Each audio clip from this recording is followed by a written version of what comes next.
অ' মা মোৰ ওলাই হৈ গ'ল, মই এতিয়া যাওঁ দেই। যাওঁ মানে এই পুৱাই পুৱাই তুমি ক'লৈ যাবলৈ ওলালা? মা আপুনি পাহৰিলে নেকি? মই দেখোন কালিৰ পৰাই কৈ আছোঁ যে মই কাইলৈ মা ঘৰৰ পৰা আহিমগৈ বুলি, সেইকাৰণে মা ঘৰলৈকে ওলাইছোঁ আকৌ।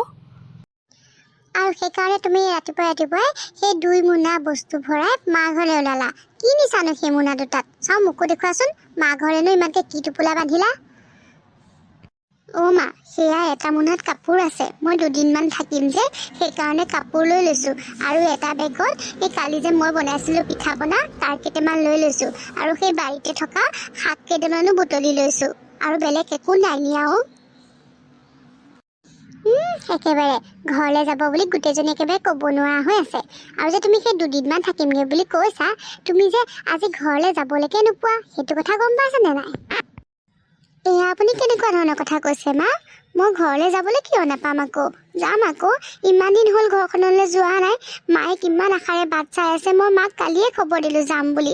আকৌ আপুনি এতিয়া মানা কৰিছে কি কাৰণে? অঁ মানা কৰিছোঁ তোমাক, তুমি এতিয়া সেই বেগবোৰ সামৰি থোৱাগৈ। আজি মোৰ ছোৱালীজনী আহি আছে, মই তোমাক ক'বলৈ পাহৰিছিলোঁৱে। তাই আহি আছে যেতিয়া তুমি কেনেকৈ যাবলৈ পাপা ঘৰলৈ কোৱাচোন? তাইক তুমিতো ৰান্ধি বাঢ়ি কৰি মেলি খুৱাব লাগিব। সেইকাৰণে তুমি ঘৰলৈ যাবলৈ নোপোৱা আজি, বেলেগ এদিনাখন যাবা পাছত সময় সুবিধা মিলাই কৰি। বা দেখোন এসপ্তাহৰ আগত আহিছিলেহে মা, আৰু আহিছে যেতিয়া আহক বাৰু। আপোনালোক 2জনীয়ে লাগি ভাগি কৰি মেলি খাব আকৌ। মই বা আহিব বুলিয়ে কি ঘৰলৈ এতিয়া নোযোৱাকৈ থাকিম নেকি? আৰু বা দেখোন আহিয়ে থাকে ঘনে প্ৰতি। মই বাক আজি লগ নাপালেও বেলেগ এদিনাখন লগ পাম নহয়। আৰু মই মাক খবৰো দিলোঁ ঘৰলৈ যাম বুলি। এতিয়া বাৰু কেনেকৈ কওঁ কওকচোন নাযাওঁ বুলি? তোমাৰ মুখখন দেখোন খুব বেছিকৈ চলিছে।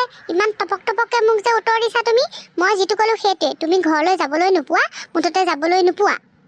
যোৱা এতিয়া ৰন্ধা বঢ়াত লাগাগৈ। মোৰ ছোৱালী আহি আছে যেতিয়া তুমি ভালকৈ ৰান্ধি বাঢ়ি খুৱাব লাগিব। ইমান আশাকে ঘৰলৈ যাম বুলি ওলাইছিলোঁ, এতিয়া আকৌ এয়াহে হ'ল। মায়ে চাগে মনতে কিমান দুখ পাব। কিয় বাৰু মোৰ লগত এনেকুৱা হয়? অ' মা কি কৰিছা? এয়া মই পাই গ'লোহি। অ' পালিহি নে মা? আহা বহি আহ। এই বোৱাৰী নাই নেকি মা? কি কৰিছে তাই? আৰু কি হ'ল গম পোৱা নাই? মোক শাহুৱে আহিবলৈ মানা কৰিছিলে নহয়, কিন্তু মই শাহুৰ কথা নুশুনিলোঁ। এসপ্তাহ হ'ল ঘৰখনলৈ অহা নাই, সেইকাৰণে গুচি আহিলোঁ। শাহুৰ কথা নামানি পেলাই মই গুচি আহিলোঁ গম পোৱা? এই ভালে কৰিলি দে শাহুৰ কথা নামানিলি। এনেও তোৰ শাহুজনী যে বৰ বেছি কৰি থাকে অকণমান। আৰু কি হ'ল গম পাৱ নাপাৱ? আমাৰ এজনীও যাবলৈ ওলাইছিলে নহয় মাকৰ ঘৰলৈ। এই 5 মাহ মানৰ আগত ঘৰৰ পৰা আহিছেগৈহে। আকৌনো কিহৰ কাৰণে যাব লাগে বাৰু তই নিজে কচোন? মই একদম মানা কৰি দিলোঁ যাবলৈ। এতিয়া তোৰ কাৰণে কিবা খোৱা বোৱা যোগাৰ কৰিছেগৈ চাগে। একদম ভাল কৰিলা মা। আজিকালি এই বোৱাৰীবোৰক অকণমান লেকাম লগাব লাগে। কিহৰ একেবাৰে শাহুৰ কথা নুশুনিব? বহুত ভাল কৰিলা যাবলৈ যে নিদিলা। আৰু কিহৰ ইমান ঘনে প্ৰতি ঘৰলৈ যাব লাগে? 5 মাহৰ আগত গৈ আহিছে যেতিয়া এতিয়া নগ'লেও হ'লচোন আৰু 2 মাহ 3 মাহৰ কাৰণে। ভালেই কৰিলা দিয়া, বহুত ভাল কৰিলা তুমি। অ' বিয়নী ঘৰত আছেনে আপুনি? অঁ বিয়নী দেখোন, আপুনি ঘপককৈ ওলালে যে। আহক বহকহি আহক। থিয় হৈ কিয় আছে? বহকহি আকৌ। মই ইয়াত বহিবলৈ অহা নাই বিয়নী, মই আপোনাৰ জীয়েৰৰ কেইটামান কুকাণ্ডৰ কথা ক'বলৈহে আহিছোঁ। মা আপুনি ইয়ালৈ কিয় আহিলে? আৰু মোৰ মাৰ আগত আপুনি কি লগাবলৈ আহিছে? অঁ বিয়নী, মোৰ ছোৱালীয়ে কি ভুল কৰিলে মোক খুলি কওকচোন। কি কৰা নাই আপোনাৰ ছোৱালীয়ে? অলপ বেছিকৈ মৰম কৰোঁ কাৰণে একেবাৰে মূৰৰ ওপৰতে উঠি ল'লে। আপোনাৰ ছোৱালীয়ে একেবাৰে ঘৰত থাকিবলৈ ইচ্ছা নকৰা হ'ল, একেবাৰে মোক নমনা হ'ল। সিদিনা এসপ্তাহৰ আগতে আপোনালোকৰ ঘৰলৈ আহিছিলেহে। আজি বোলো নালাগে, আজি যাব 2 দিনমানৰ পাছত যাবি। কিন্তু মোৰ কথা একেবাৰে নুশুনি পেলাই মোৰ অবাধ্য হৈ তাই ইয়ালৈ আহিছে। এটা কথা শুনি লওক বিয়নী, আপোনাৰ ছোৱালীয়ে যদি ইমান ঘনে প্ৰতি ইয়ালৈ আহি থাকিবলৈকে বিচাৰে, তেন্তে হ'লে আপোনাৰ ছোৱালীক আপুনি লগতে ৰাখি লওক। মই মোৰ পুত্ৰক কৈ পেলাই ডিভোৰ্চ পেপাৰ পঠিয়াই আছোঁ।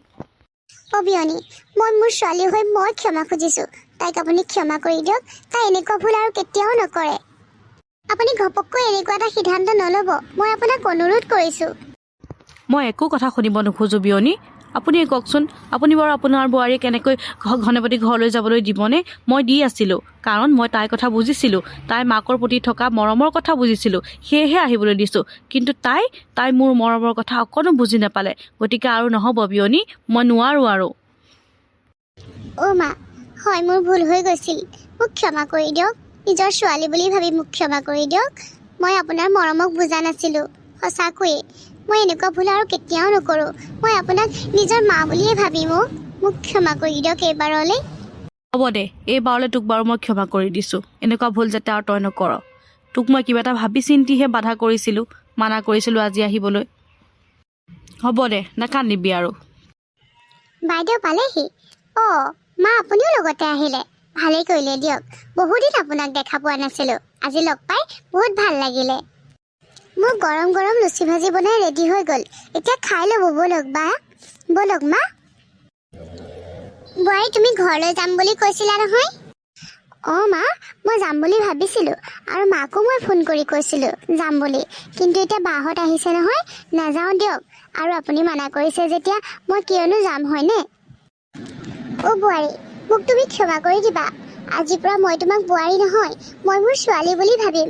আৰু তুমি যে কৈছিলা ঘৰলৈ যাম বুলি, তুমি আজি ঘৰলৈ যোৱা, মোৰ কোনো আপত্তি নাই।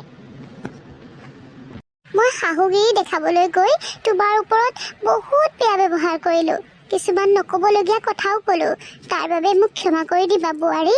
আৰু তুমি আজিৰ পৰা মোৰ ছোৱালী হৈ থাকিবা, বোৱাৰী নহয়। হ'ব দিয়ক মা, আপুনি যে মোক বুজি পালে এয়াই মোৰ কাৰণে যথেষ্ট। আপোনালোকৰ দৰে শাহুবোৰে যদি নিজৰ বোৱাৰীবোৰক ছোৱালী হিচাপে ভাবি লয়, তেতিয়াহ'লে এই সংসাৰখনত, এই পৃথিৱীখনত শাহু আৰু বোৱাৰীৰ মাজত কেতিয়াও কাজিয়া নাথাকে। আৰু মই অকল শাহুবোৰকে নহয় মা, মই বোৱাৰীবোৰকো ক'ম, আমাৰ দৰে যদি বোৱাৰীবোৰে আপোনালোক শাহুবোৰক নিজৰ মা বুলি ভাবে, তেতিয়াহ'লে এখন ঘৰ বহুত সুখে শান্তিৰে থাকিব পাৰিব, বহুত সুখেৰে দিনকাল কটাব পাৰিব, বহুত মিলা প্ৰীতিৰে মা। অঁ বোৱাৰী, তুমি একদম ঠিক কথাই কৈছা। আজিৰ কাহিনী ইমানেই। যদি ভিডিঅ'টো ভাল পালে তেন্তে লাইক আৰু কমেণ্ট কৰিবচোন, লগতে মোৰ এই চেনেলটো ছাবস্ক্ৰাইব কৰি দিব।